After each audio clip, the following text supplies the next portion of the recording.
Ce mardi 27 juin, Caroline Barclay était l'invitée de chez Jordan sur C8. L'occasion pour cette dernière de se confier sur son divorce d'avec Eddie Barclay. Elle lève même le voile sur le montant qu'elle a perçu lors de leur séparation. C'est une Caroline Barclay sans langue de bois qui était invitée de chez Jordan sur C8 ce mardi 27 juin.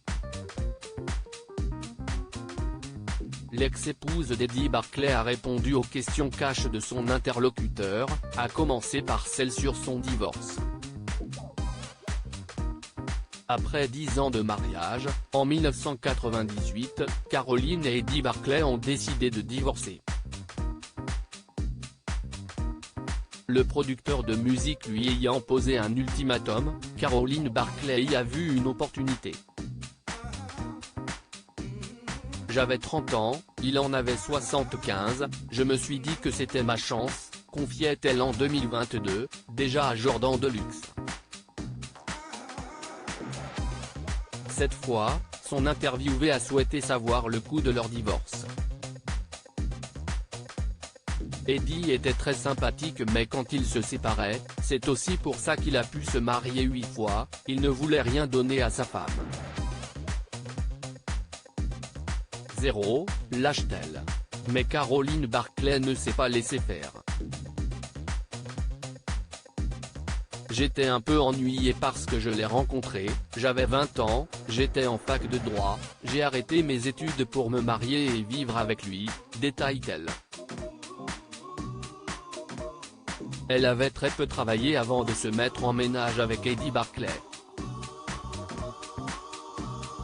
Pire encore, c'est lui qui gérait les finances de madame.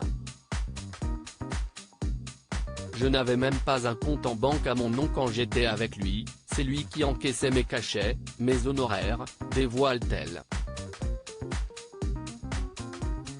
Quand l'heure de prononcer le divorce est arrivée, Caroline Barclay a donc réclamé, à l'époque, en 1998, 2 millions de francs, je crois que ça équivaut à 300 000 €, comme elle le révèle. Au bout de 10 ans de mariage où je n'ai rien gagné pendant ces 10 ans où j'ai arrêté mes études, il fallait quand même que je puisse au moins me loger, quoi, estime la principale intéressée. Caroline Barclay, il a été obligé de me les donner. Eddie Barclay, lui, n'était pas ok du tout au départ donc j'ai dû prendre un avocat et il a été obligé de me les donner parce que ce n'était pas non plus une somme.